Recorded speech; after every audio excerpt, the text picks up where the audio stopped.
Hello everyone, welcome to Chemistry Academy. Today we are going to discuss 10 questions of chemical bonding in JEE 2021. So let us start with the first question. The first question is, aluminium is usually found in +3 oxidation state. In contrast, thallium exists in +1 and +3 oxidation state. This is due to, the first option is lanthanide contraction, the second option is lattice effect, the third option is diagonal relationship, and the fourth option is inert pair effect. So we already know that this answer will be, for this question the answer will be inert pair effect. इसका answer जो है वो inert pair effect होगा. But let us discuss about this. कुछ और points हैं जो हमें इसके बारे में जानना चाहिए. हमें पता है कि जब मोस्ट कॉमन ऑक्सीडेशन स्टेट जो है वो थर्ड ए ग्रुप का, the most common oxidation state of third A group is +3 oxidation state. जैसे जैसे हम नीचे की तरफ ग्रुप में जाते हैं, +1 oxidation state and +3 oxidation state दोनों मिलते हैं, but down the group +1 oxidation state is going to be more stable. So as we move down the group, +1 oxidation state stability is going to increase, and that can be explained by inert pair effect. तो हमें पता है कि boron family में जो outer most electrons हैं उनका अगर हम कन्फिग्रेशन लिखें, आउटर मोस्ट ऑर्बिट में कन्फिग्रेशन होगा ns2np1. तो as we move down the group, this ns electron जो inertness, 13th group boron family की अगर मैं बात करता हूं तो बोरोन फैमिली में boron, aluminium, gallium, indium and thallium. Thallium के दो तरह के कंपाउंड्स हमें मिलते हैं, thallium +1 and thallium +3. But among these two types of compounds of thallium in which thallium exists in +1 and +3, thallium +1 is more stable than thallium +3. Similarly, अगर हम carbon family की बात करें, carbon, silicon, germanium, tin and lead, तो lead के case में हमें inert pair effect मिलता है. लेड जो है वो दो तरह के ऑक्सीडेशन स्टेट शो करता है, lead +2 and lead +4, and the compounds of lead +2 is more stable than the compounds of lead +4. इसी तरह से अगर हम 15th ग्रुप की बात करें, nitrogen, phosphorus, arsenic, antimony and bismuth. In case of bismuth there are two types of oxidation state, bismuth in +3 oxidation state and bismuth in +5 oxidation state. bismuth +3 के जो compounds होते हैं they are more stable with respect to bismuth +5. इन सब का explanation जो है वो है inert pair effect. जब हम inert pair effect की बात कर रहे हैं या oxidation state की बात कर रहे हैं तो एक point यहाँ पे मैं mention करना चाहूँगा कि कई बार आपसे ये पूछा जाता है कि GaCl2 में what is the oxidation state of gallium. तो GaCl2 इज apparently ऐसा दिखाई देता है, but actual the compound is Ga+1 GaCl4-. ये कंपाउंड इस फॉर्म में एग्जिस्ट करता है, और अगर यहां से देखें तो ये गैलियम +1 ऑक्सीडेशन स्टेट में, and this gallium exist in +3 oxidation state. तो they can ask question that GaCl2 में गैलियम किस ऑक्सीडेशन स्टेट में है. In GaCl2 gallium exist in +1 oxidation state and +3 oxidation. So let us move to the next question. Question number 12.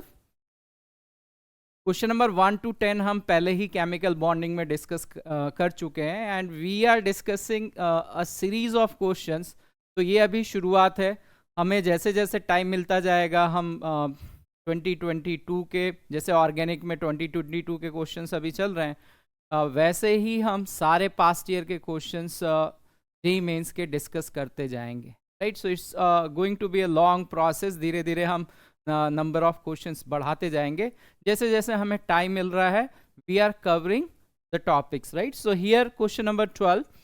Good reducing nature of H3PO2 attributed to the presence of, the first option is 1 POH bond, the second option is 1 pH bond, the third option is 2 pH bonds, and the fourth option is 2 POH bond. तो जितनी भी phosphorus की अस acids होती हैं उसमें pH bond होता है, and because of pH bond they are better reducing agent. Phosphorus और हाइड्रोजन का जो इलेक्ट्रोनेगेटिविटी डिफरेंस है वो बहुत कम है, एंड इसकी वजह से हमें नेसेंट हाइड्रोजन एटम मिलता है, जिसकी वजह से हम सब्सटेंसेस को रिड्यूस कर पाते हैं, राइट। सो हाइपोफॉस्फोरस एसिड H3PO2, अगर मैं इसका स्ट्रक्चर ड्रॉ करूं, क्योंकि इससे बहुत सारे क्वेश्चंस पूछे जाते हैं, इसकी बेसिसिटी 1 है। तो this is the structure of hypophosphorous acid. There is 2 phosphorus hydrogen single bonds. इसको हम फॉस्फीनिक एसिड भी कहते हैं, right. Hypophosphorous acid is also known as phosphinic acid. तो इसके अंदर 2 hydrogen phosphorus bond and because of that it is a very good reducing agent. अगर आप रेडॉक्स चैप्टर पढ़ोगे तो वहां पे रेडॉक्स में ये मेंशन किया हुआ है कि हम सिल्वर नाइट्रेट को मेटालिक सिल्वर में कन्वर्ट कर सकते हैं bye reacting it with hypophosphorous acid. So when AgNO3 is going to react with H3PO2, there is a formation of ये जो hypophosphorus acid है that is converted into phosphoric acid H3PO4, और silver जो +1 oxidation state में है ये metallic form में आ जाएगा, it is going to reduce and there is formation of HNO3। यहाँ पे अगर हमें रिएक्शन को बैलेंस करना है तो लेफ्ट हैंड साइड में H2O भी लिखना पड़ेगा। We can balance the reaction. This is a very simple redox reaction. Same way metallic copper form होता है when copper sulfate solution, we know that copper sulfate solution is blue in color, when it is reacted with hypophosphorus acid H3PO2, it is converted into metallic copper and phosphorus acid is converted into phosphoric acid H3PO4 along with sulfuric acid. There is a formation of H2SO4 in this case. और अगर हमें reaction को balance करना है तो left hand side में हम water molecule लिख के इसको बैलेंस कर सकते हैं। So this is a very important point that is mentioned in NCERT, that hypophosphorus acid is a very good reducing agent. It can convert silver nitrate into metallic silver or copper sulfate into metallic copper, and that is because of phosphorus hydrogen bond. So the answer is 2 phosphorus hydrogen bonds in hypophosphorus acid makes it a very good reducing agent. Moving to the next question. Question number 13. In which of the following processes the bond order has increased and the paramagnetic character has changed to diamagnetic? The first option is nitrogen to N2 plus ion, NO to NO plus ion, O2 O2 2 minus ion and O2 to O2 plus ion. तो एक जो important point है कैसे हम याद रखें, काफ़ी बच्चों की ये प्रॉब्लम होती है। नाइट्रोजन मॉलिक्यूल की मैं बात कर रहा हूँ जिसके पास 14 इलेक्ट्रॉन्स हैं। अगर 14 और 14 से कम इलेक्ट्रॉन्स हैं और 14 से ज़्यादा इलेक्ट्रॉन्स हैं, तो when we write the electronic configuration according to molecular orbital theory, हमें ये ऑर्डर जो है वो चेंज हो जाता है। और इसको आसान तरीका है याद रखने के लिए, जैसे कि मैं यूज़ करता हूँ कि मुझे कैसे लॉन्ग टाइम में याद रहेगा। तो जनरली क्या होता है कि अगर एक मॉलिक्यूल के अंदर डबल बॉन्ड या ट्रिपल बॉन्ड होता है तो जनरल टेंडेंसी ये होती है कि it's easy to break the pi bond with respect to sigma bond. लेकिन जब नंबर ऑफ इलेक्ट्रॉन्स 14 या 14 से कम है, we are talking about diatomic molecules and ions, then we can say that it is easy to break the sigma bond with respect to pi bond। और अगर ये हमारे दिमाग में रहता है तो हमें फिर लॉजिकली ऑर्डर याद रहता है, right. So keeping that in mind, अगर मैं नाइट्रोजन मॉलिक्यूल के लिए मॉलिक्यूलर ऑर्बिटल थ्योरी के हिसाब से इलेक्ट्रॉनिक कन्फिग्रेशन लिखूं, sigma 1s2, then sigma star 1s2, sigma 2s2, sigma star 2s2, and now keeping in mind कि नाइट्रोजन मॉलिक्यूल में नाइट्रोजन ट्रिपल बॉन्ड नाइट्रोजन है एंड सिग्मा बॉन्ड को ब्रेक करना आसान है। अगर मैं ये दिमाग में रखता हूं तो मुझे यहाँ लिखना पड़ेगा पाई 2px, पाई 2py, यहाँ पे 2 इलेक्ट्रॉन और यहाँ पे 2 electron and then sigma 2pz। इस तरह से लिखने पे मुझे ये पता चल गया कि सिग्मा बॉन्ड को ब्रेक करना जो है वो आसान है with respect to pi bond. ऐसा लिखने पे हम लॉजिकली लंबे समय तक याद रख सकते हैं। जबकि अगर हम आगे इलेक्ट्रॉनिक कन्फिग्रेशन लिखें तो फिर क्या लिखना चाहिए हमें, पाई स्टार 2px पाई स्टार 2py, इन दोनों की एनर्जी बराबर और सबसे ज़्यादा energy sigma star 2pz। When we are writing the electronic configuration for diatomic molecules and ions, when the number of electrons is greater than 14 से ज़्यादा अगर इलेक्ट्रॉन्स हों तो फिर हमें ये याद रखना है कि पाई बॉन्ड को ब्रेक करना आसान है with respect to sigma bond. और ये अगर हमारे दिमाग में है तो it's very simple to write sigma 1s2 sigma star 1s2 sigma 2s2 sigma star 2s2। और अगर हमारे दिमाग में ये है कि पाई बॉन्ड को ब्रेक करना जो है वो आसान है तो सिग्मा हम पहले लिखेंगे सिग्मा 2pz, यहाँ पे 2 इलेक्ट्रॉन हैं, then pi 2px pi 2py, then pi star px pi star 2py, इन दोनों में एक एक इलेक्ट्रॉन है in case of oxygen molecule, and then sigma star pz। तो सिग्मा स्टार 2pz की एनर्जी मैक्सिमम है either the number of electrons is less than 14 और number of electrons is greater than 14। तो अब इसकी मदद से आप बहुत आसानी से सॉल्व कर सकते हो। जैसे अगर मैं फर्स्ट ऑप्शन की बात करूं तो इन case of first option nitrogen is converted into N2+, means we have to remove one electron. When we are removing electron, हमें पता है कि नाइट्रोजन मॉलिक्यूल का जो बॉन्ड ऑर्डर है that is equal to 3। अगर हम इलेक्ट्रॉन निकालेंगे तो बॉन्डिंग मॉलिकुलर से निकालेंगे और सिग्मा से रिमूव करेंगे। So if we are removing electron from bonding molecular orbital, bond order is going to decrease. तो बॉन्ड ऑर्डर जो है यहाँ पे 2.5 हो जाएगा। तो bond order is decreasing in this case. They are asking about paramagnetic character. Paramagnetic character has change to diamagnetic अगर हम नाइट्रोजन मॉलिक्यूल की बात करें। So this is in diamagnetic in nature and this will become paramagnetic. एक unpaired electron हो जाएगा तो ये पैरामैग्नेटिक हो जाएगा। यहाँ से हम कह सकते हैं कि फर्स्ट ऑप्शन इज रॉन्ग, पहला ऑप्शन नहीं हो सकता। Same way we can write for the second option. वैसे तो ये हेट्रोजीनियस मॉलिक्यूल है but we can solve assuming homogeneous diatomic molecule. यहाँ पे जो हम इलेक्ट्रॉनिक कन्फिग्रेशन लिखेंगे 15 इलेक्ट्रॉन्स के अकॉर्डिंग इलेक्ट्रॉनिक कन्फिग्रेशन लिखेंगे, right. So when the number of electrons are greater than 14 हम ऑक्सीजन को फॉलो करेंगे। 15 इलेक्ट्रॉन्स हैं इसमें, तो एक इलेक्ट्रॉन हम एंटी बॉन्डिंग से रिमूव करेंगे। So if I am talking about NO का जो बॉन्ड ऑर्डर होना चाहिए that is equal to 2.5। Now if we are removing the electron, यहाँ से अगर एक इलेक्ट्रॉन ऑलरेडी यहाँ से निकल चुका है, यहाँ से अगर मैं इलेक्ट्रॉन रिमूव करूँगा, एंटी बॉन्डिंग से अगर मैं इलेक्ट्रॉन रिमूव करूँगा तो बॉन्ड ऑर्डर विल इंक्रीज।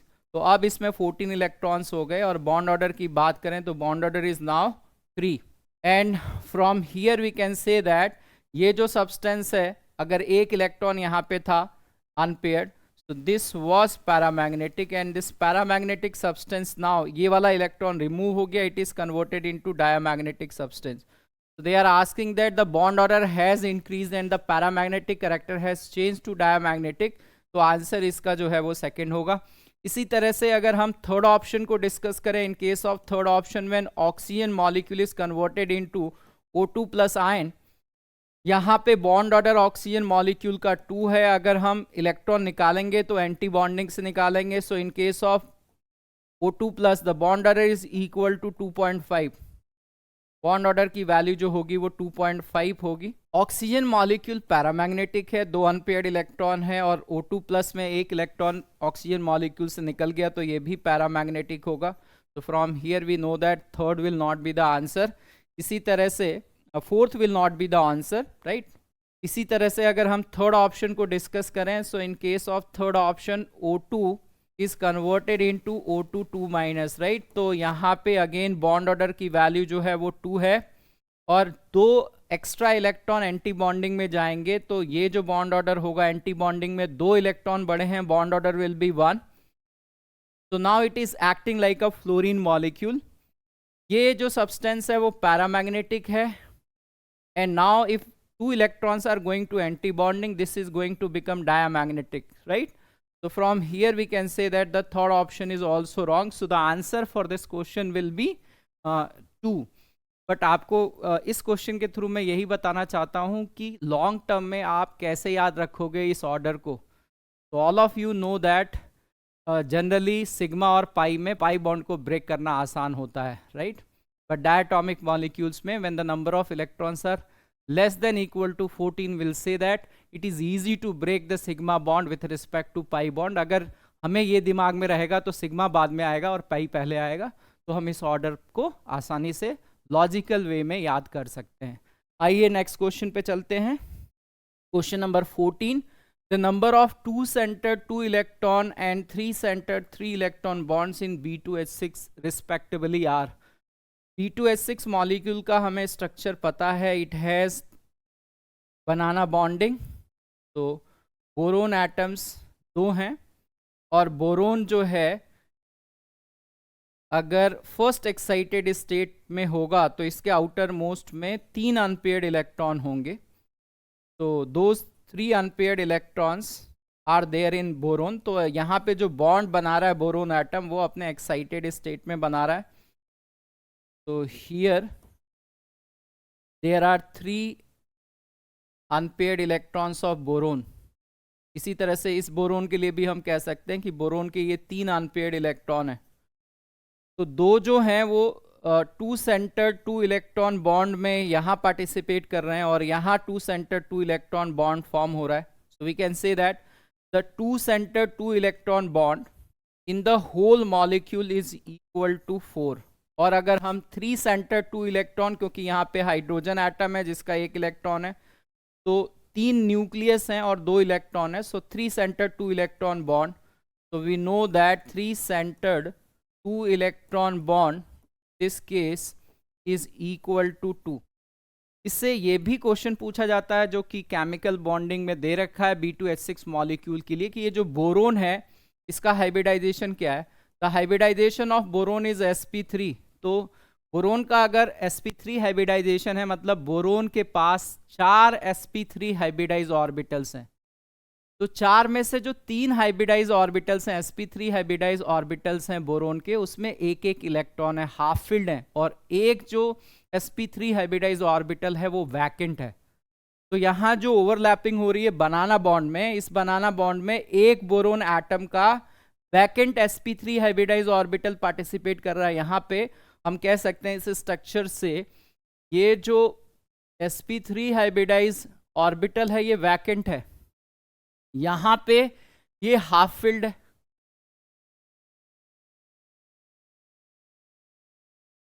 तो यहाँ जो बनाना बॉन्डिंग हो रही है, दैट बनाना बॉन्डिंग में जो एटॉमिक ऑर्बिटल्स पार्टिसिपेट कर रहे हैं या जो ऑर्बिटल्स पार्टिसिपेट कर रहे हैं, 2 बोरोन एटम के, एक बोरोन एटम का वैकेंट sp3 हाइब्रिडाइज ऑर्बिटल्स है, दूसरे बोरोन एटम का half filled sp3 hybridise orbital है, और जो हाइड्रोजन एटम है उसका half field 1s atomic orbital है. ये जब ऑर्बिटल्स ओवरलैप करेंगे then there is a formation of banana bond.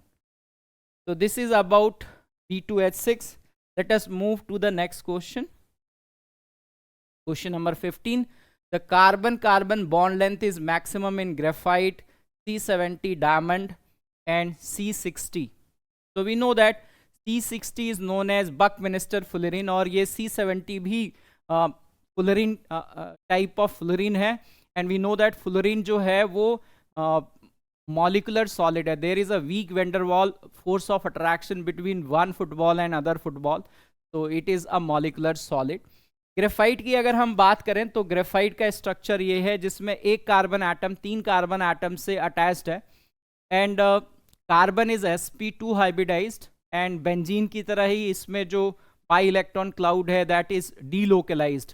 तो अगर हम बेंजीन की बात करें तो बेंजीन में अगर हम, क्योंकि ये डीलोकलाइजेशन की वजह से सारे जो बॉन्ड लेंथ है वो इक्वल है, तो इन case of benzene the bond length is 1.4, while in case of graphite the bond length is almost equal to that of benzene, it is 1.41.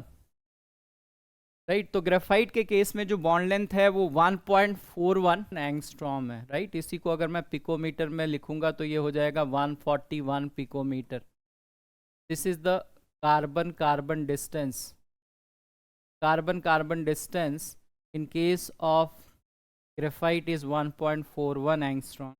अगर हम डायमंड की बात करें तो डायमंड के केस में there is a carbon carbon single bond, और carbon carbon single bond की जो बॉन्ड डिस्टेंस है we know that that is equal to 154 picometre, या इसको हम एंगस्ट्रॉम के केस में लिखें तो दिस इज 1.54 एंगस्ट्रॉम। अगर हम फुलेरिन की बात करें, आई एम टॉकिंग अबाउट C6, तो आप इसको देखो। फुलेरिन के केस में आप देखोगे एक पेंटागन है जो चारों तरफ से हेक्सागन से सराउंडेड है, और एक हेक्सागन के अल्टरनेट पोजीशन पे एक पेंटागन है, देन एक हेक्सागन है, राइट, इट्स लाइक दैट। तो I am talking about fullerene. अगर ये फुलेरिन का स्ट्रक्चर होता तो हेक्सागन के एक जगह पे पेंटागन देन हेक्सागन, यहाँ पेंटागन होना चाहिए था, right. So this may be not exactly C60, अगर ये 660 होता तो ऐसा ही होता, अल्टरनेट पोजीशन पे pentagon hexagon, but pentagon is always surrounded by hexagon. तो पेंटागन को जहाँ पे भी इन्होंने शो किया है आप देखो इनको सिंगल बॉन्ड से शो किया है, जबकि हेक्सागन को अगर आप देखोगे तो double bond single bond double bond single bond. तो अगर मैं इस हेक्सागन में सिंगल बॉन्ड और डबल बॉन्ड की बात करूँ, यहाँ पे दो तरह के कार्बन कार्बन डिस्टेंसेस हैं। जो सिंगल बॉन्ड है उसकी बॉन्ड लेंथ है 145 पिकोमीटर और 1.45 एंगस्ट्रॉम, और जो डबल बॉन्ड है उसकी जो बॉन्ड लेंथ है that is equal to 1.39 angstrom, right. तो this is about fullerene C60 और C70. It will vary as the carbon atoms will vary, but overall this is nearby only, right?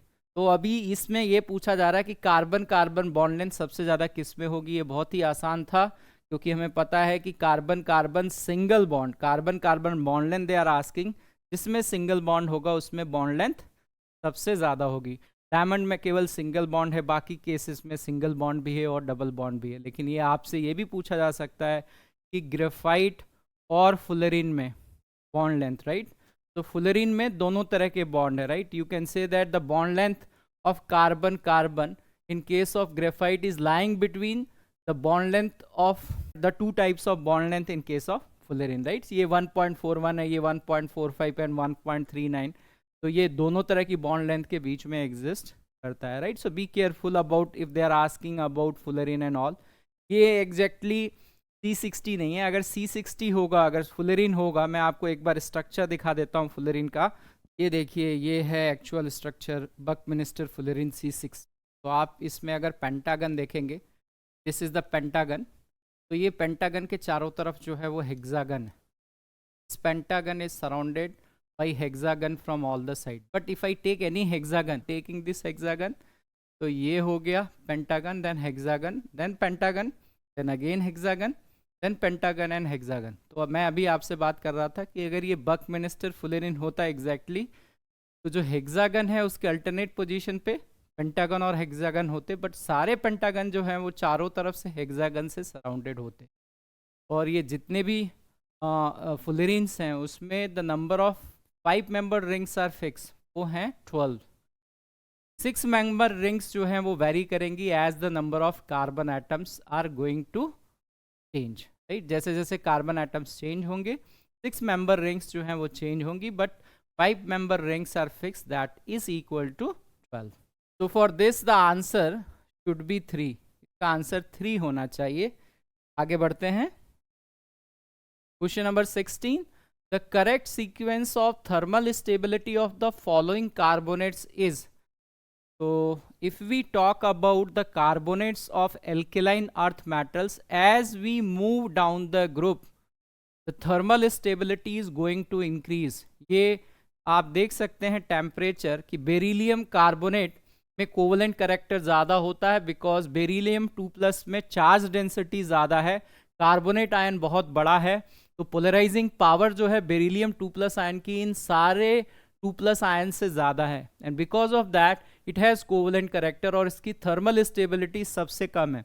As we move down the group, जो cation है उसका size बढ़ेगा, इस पूरे molecule में आयनिक character बढ़ेगा और thermal stability is going to increase as we move down the group. तो इसको हम कैसे समझा सकते हैं कि कैसे थर्मल स्टेबिलिटी जो है डाउन मूव करने पे इंक्रीज कर रही है. Because when we are talking about thermal stability, if we are heating this metal carbonate, it is going to form metal oxide and carbon dioxide. तो बॉर्न-हैबर साइकिल से इसको हम समझने की कोशिश कर रहे हैं. We are discussing the enthalpy change of this decomposition reaction, जिसमें ये मेटल कार्बोनेट मेटल ऑक्साइड और कार्बन डाइऑक्साइड में जा रहा है. तो according to this data, as we move down, delta H of all these reactions are positive because this is an endothermic process, and the magnitude of delta H is going to increase as we move down. तो ये क्यों increase कर रहा है, इसको समझने की कोशिश करते हैं. तो ये इनिशियल पोजीशन है और ये फाइनल स्टेट है. In order to move from initial to final state, we can choose another path. अभी तो हम इस पाथ की बात कर रहे हैं, हम यहाँ से यहाँ इस वाले पाथ को भी फॉलो कर सकते हैं. तो हमने इस वाले पाथ में किया कि इस सॉलिड को उसके कंस्टिट्यूएंट आयंस में कन्वर्ट कर दिया. इस प्रोसेस में जो भी इंथैल्पी चेंज होगी उसको हम कहेंगे लैटिस इंथैल्पी. तो this is the lattice enthalpy of metal carbonate. Then अगर मैं यहाँ से यहाँ मूव कर रहा हूँ, तो there is no change in X2 plus gas and X2 plus gas. Carbonate में केवल चेंज हो रहा है. And what is that change? Carbonate ion is converted into O2 minus ion and CO2, right. तो इस प्रोसेस में जो भी इंथैल्पी चेंज होगी उसको हमने लिख लिया, क्योंकि सारे मेटल कार्बोनेट्स में when we are heating it will form metal oxide and carbon dioxide.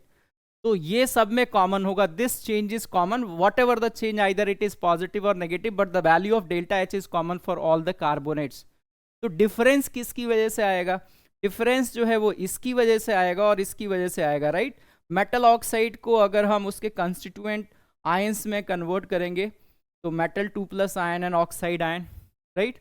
तो यहाँ पे ये एक प्रोसेस है. तो when I am moving from here to here, I can choose a path. तो इसमें हम कहेंगे कि this is lattice enthalpy of XCO3 minus, this is delta H constant where carbonate ion is converted into O2 minus and CO2, and then this is minus times of lattice enthalpy of metal oxide.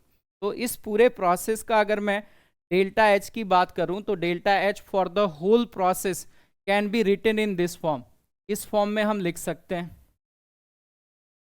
Now अगर हम lattice enthalpy की बात करें तो lattice enthalpy is directly proportional to the charge on the cation and anion and inversely proportional to the distance between cation and anion. तो चाहे वो metal carbonate हो या मेटल ऑक्साइड हो, जैसे जैसे हम डाउन द ग्रुप मूव करेंगे, कार्बोनेट आयन का तो साइज फिक्स है बट मेटल आयन का साइज बढ़ रहा है. तो the denominator is increasing. Due to increase in the size of the denominator, lattice enthalpy should decrease down the group. Lattice enthalpy is always positive. There is a difference. Lattice energy is minus times of lattice enthalpy. तो lattice enthalpy down the group move करने पे decrease करेगी. वो metal carbonate के लिए भी decrease करेगी और मेटल ऑक्साइड के लिए भी डिक्रीज करेगी. लेकिन किसके लिए ज्यादा डिक्रीज करेगी? The rate of fall of lattice enthalpy in case of metal oxide will be more, because metal oxide में oxide आयन है और metal आयन है. तो जैसे जैसे हम नीचे की तरफ मूव कर रहे हैं मेटल आयन का साइज इंक्रीज कर रहा है.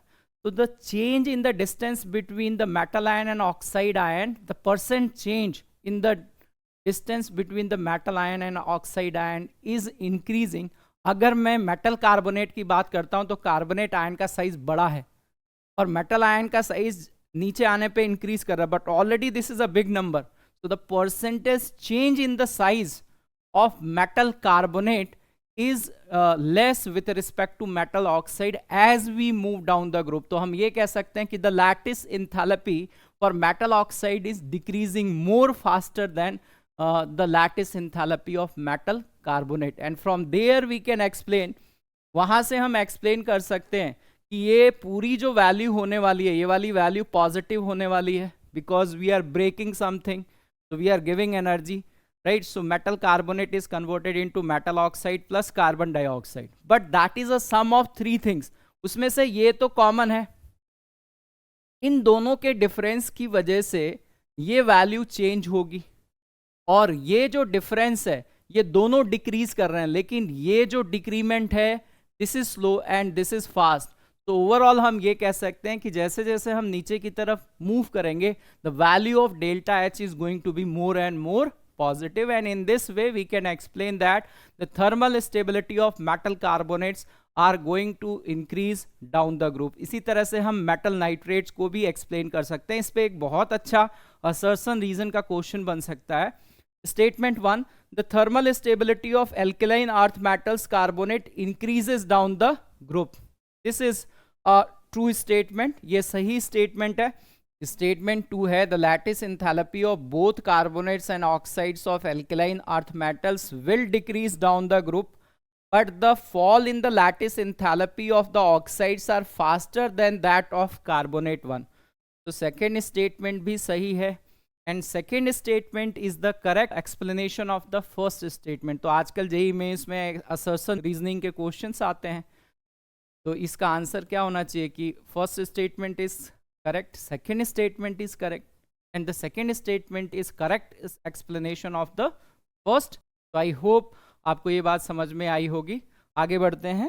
Example 17, the correct statement among the following is SiS3 thrice N is pyramidal. इसको हम कहेंगे trisilane amine is pyramidal and more basic than trimethyl amine. इसी तरह से second statement, third statement and fourth statement है. तो this is a very common question. अगर हम इसको डिस्कस करें तो दिस इज ट्राईमिथाइल अमीन. तो इन केस ऑफ ट्राईमिथाइल अमीन, ना तो नाइट्रोजन के पास वैकेंट डी ऑर्बिटल है, ना ही कार्बन के पास आउटर मोस्ट में वैकेंट डी ऑर्बिटल है. तो अगर मैं इसका स्ट्रक्चर ड्रॉ करूं तो इस नाइट्रोजन के पास एक लोन पेयर ऑफ इलेक्ट्रॉन है, और there are formation of 3 sigma bond with all these methyl groups, right. और इस हिसाब से अगर नाइट्रोजन को देखें तो सिग्मा बॉन्ड जो है वो 3 है, लोन पेयर 1 है. तो from here we can say that hybridization इसका जो होना चाहिए वो sp3 हाइब्रिडाइजेशन होना चाहिए, and from there we can say that it is trigonal pyramidal in shape. इसकी जगह अगर हम ट्राइसिलेन अमीन की बात करें, राइट, सो नाइट्रोजन के पास lone pair of electrons and there is 3 SiS3 groups attached to this nitrogen. But silicon के पास आउटर मोस्ट में वैकेंट ऑर्बिटल्स हैं, और जब हमने एक्सपेरिमेंट किया तो एक्सपेरिमेंट से ये पता चला, from experiment we got that this molecule is trigonal planar. तो now we have to explain that कि इसको होना तो चाहिए ट्रायगोनल पिरामिडल, बट एक्सपेरिमेंट से जो है वो ट्रायगोनल प्लेनर आ रहा है. ये ट्रायगोनल प्लेनर हम कैसे एक्सप्लेन कर सकते हैं? तो will say that there is a back bonding, and in back bonding there is a sharing of electron from nitrogen atom to the vacant orbital of silicon. 3D silicon का vacant है, वहां पे sharing हो रही है. तो there is a formation of 3D pi 2p pi bond, और इसकी वजह से, right, we can say that this molecule is trigonal planar in nature. जब यहाँ पे लोन पेयर अगर ये अपने में ही किसी को शेयर करेगा तो इसकी जो बेस वाली जो टेंडेंसी हो जाएगी वो डिक्रीज कर जाएगी. तो we can say here that ये जो मॉलिक्यूल है इसका जो ज्योमेट्री है वो ट्रायगोनल पिरामिडल है, and this is more basic than this molecule. तो अगर अब हम आंसर फाइंड आउट करें तो we can say here that SiS3 thrice N is pyramidal. ये जो दे रखा है ये pyramidal, this will be wrong. SiS3 thrice N is planar. This seems to be correct, and more basic than this. This is also wrong. SiS3 thrice N is pyramidal and more basic than CS3 thrice N. This is also wrong. Moving to the D option, SiS3 thrice N is planar. This is correct, and less basic than trimethylamine. So fourth option is correct. Fourth will be the answer. ये इसका structure है. You can see here that कि ये जो है वो ट्राइसिलेनामीन है and that is ट्राइमिथाइलामीन. यहाँ पे आप देख सकते हो ड्यू टू बैक बॉन्डिंग ये जो है वो sp2 हाइब्रिडाइजेशन में पार्टिसिपेट कर रहा है. This is participating in sp2 hybridization, while in case of this there is a lone pair of electron and because of that this is participating in sp3 hybridization. Example 18, the basic structure unit of feldspar, zeolite, mica and asbestos is. तो हम जितने तरह के silicates पढ़ते हैं, what is the basic unit in all the silicates? जितने भी silicates हैं वो SiO4 4 माइनस यूनिट से बने हैं. जितने भी सिलिकेट्स हैं वो SiO4 4 माइनस यूनिट से बने. अगर वो डिस्क्रीट सिलिकेट हैं तो उसमें कोई भी टेट्राहेड्रन का कॉर्नर शेयर नहीं हो रहा है. अगर हम पायरोसिलिकेट्स या सोरोसिलिकेट्स की बात करते हैं तो दो टेट्राहेड्रल यूनिट के बीच में एक कॉर्नर शेयर होता है. As we move to cyclic ring silicate between tetrahedron 2 corners are shared. या हम लीनियर चेन सिलिकेट्स में बात करते हैं तो भी टेट्राहेड्रल यूनिट के बीच में जो 2 कॉर्नर्स हैं वो शेयर्ड होते हैं, right. As we move to 2-dimensional silicates, in case of 2-dimensional silicates 3 corners are shared for 1 tetrahedron. एक टेट्राहेड्रन के अंदर 3 कॉर्नर शेयर होते हैं. और जब हम 3-dimensional सिलिकेट की बात करते हैं तो चारों के चारों कॉर्नर्स जो हैं वो शेयर होते हैं.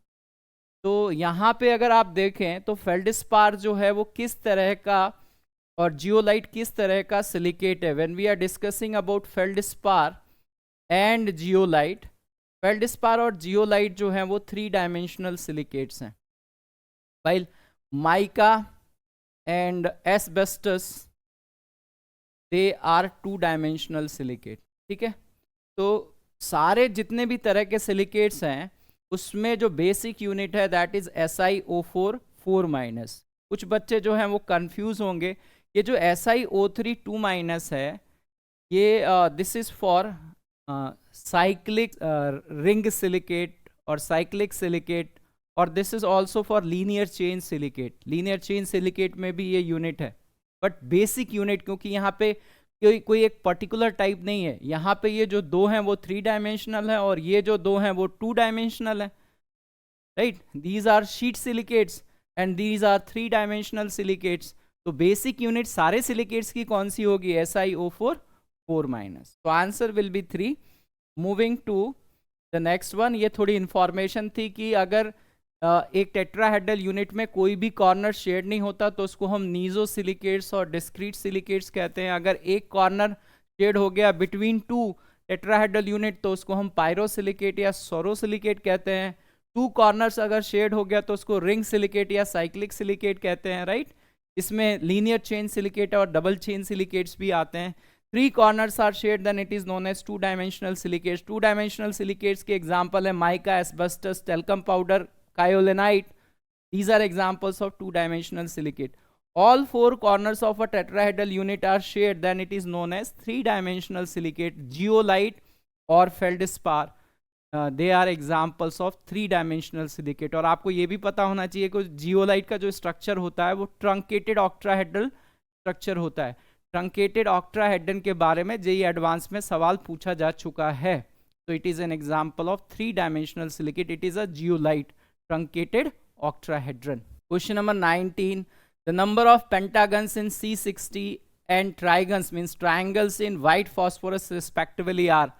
तो हमें बकमिनिस्टर फुलेरिन में पता है कि अगर हम फॉर्मूला लिखते हैं Cn where n is the number of carbon atom and must be even, तो पेंटागन या 5 membered rings तो इसमें फिक्स हैं.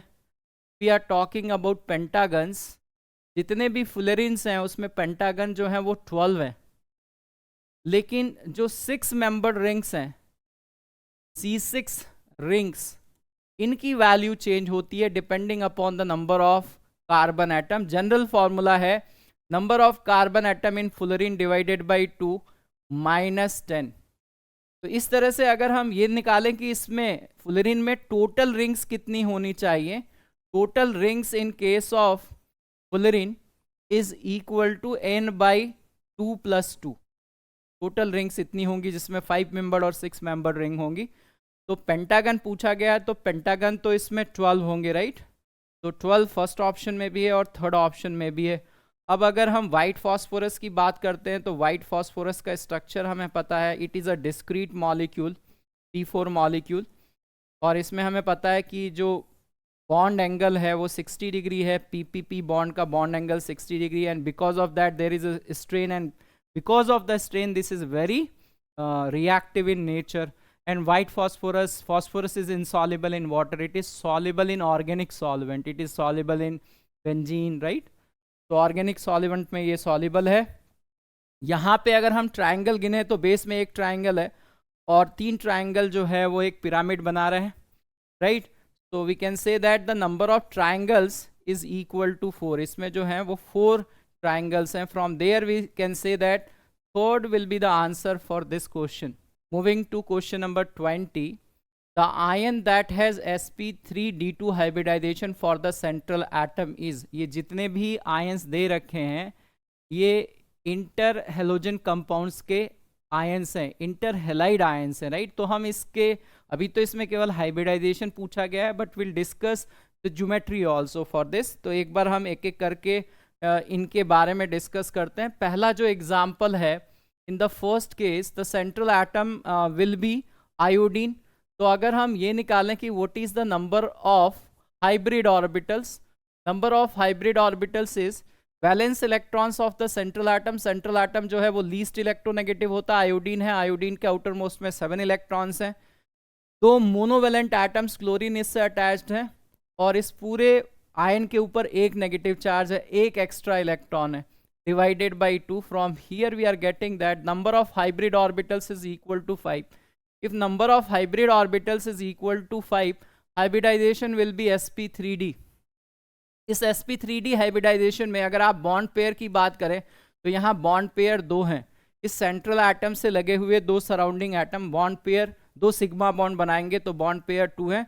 लोन पेयर क्योंकि टोटल हाइब्रिड ऑर्बिटल्स 5 हैं तो बाकी जो 3 हैं वो लोन पेयर हैं। Lone pair plus sigma bond is equal to the number of hybrid orbitals. तो यहाँ से अगर हम रिप्रेजेंट करें sp3d हाइब्रिडाइजेशन में, तो लोन पेयर को हम इक्वेटोरियल पोजीशन पे रखते हैं क्योंकि एंगल जो है वो 120 डिग्री है।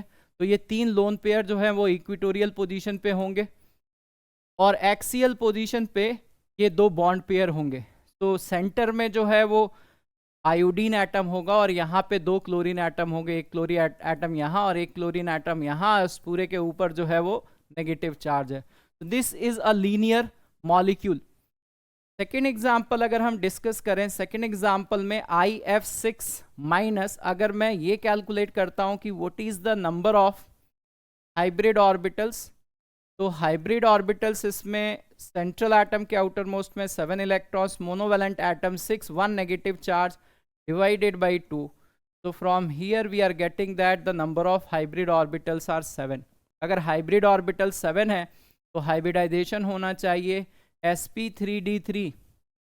सराउंडिंग एटम जो हैं वो 6 हैं तो बॉन्ड पेयर्स आर 6 और देयर इज 1 लोन पेयर। और इस केस में इसकी जो ज्योमेट्री है वो है डिस्टॉर्टेड ऑक्ट्राहेड्रल ज्योमेट्री। अगर बॉन्ड पेयर 6 होते हैं और लोन पेयर 1 होता है और हाइब्रिडाइजेशन sp3d3 होता है तो हम जो है उसमें पेंटागनल बाईपिरामिडल की बात नहीं करते क्योंकि बॉन्ड पेयर 6 हैं, तो इसको हम कहते हैं distorted octahedral geometry. So in this case also hybridization is not sp3d2. Moving to the third example, third example में अगर मैं hybrid orbitals निकालता हूँ, number of hybrid orbitals, central atom के outer most में 7 electrons हैं, valence electrons, and monovalent atoms chlorine 4 हैं और एक negative charge है। तो divide by 2, here we are getting that number of hybrid orbitals are 6।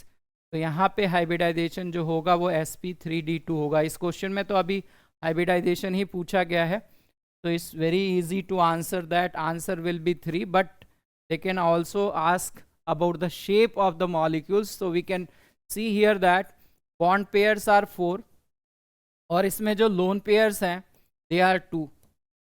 तो अगर ऑक्ट्राहेड्रल ज्योमेट्री होती है तो सारी जो पोजीशंस होती हैं वो इक्विवेलेंट होती हैं, कोई भी एक्सियल और इक्वेटोरियल पोजीशन नहीं होती है। बट लोन पेयर ज़्यादा वॉल्यूम ऑक्यूपाई करता है तो हम लोन पेयर को मैक्सिमम डिस्टेंस पे रखेंगे, मतलब ट्रांस पोजीशन पे रखेंगे। So from here we can say that ये जो आयन है आयोडीन सेंट्रल एटम है और 4 क्लोरीन एटम्स जो हैं वो स्क्वायर प्लेनर ज्योमेट्री में होंगे और जो 2 लोन पेयर हैं वो ट्रांस पोजीशन पे होंगे। So from here we can say that this ion has square planar geometry. इसकी जो ज्योमेट्री होनी चाहिए वो स्क्वायर प्लेनर होनी चाहिए। और आंसर, क्योंकि they are asking about hybridisation, तो आंसर इसका 3 होना चाहिए, राइट। इसी तरह से हम फोर्थ ऑप्शन में, फोर्थ और फर्स्ट ऑप्शन सेम ही है, right. So from there we can say that this molecule और this ion has a linear geometry. So I hope that you are enjoying this series. Please don't forget to like and subscribe our channel. Thank you very much. Bye bye.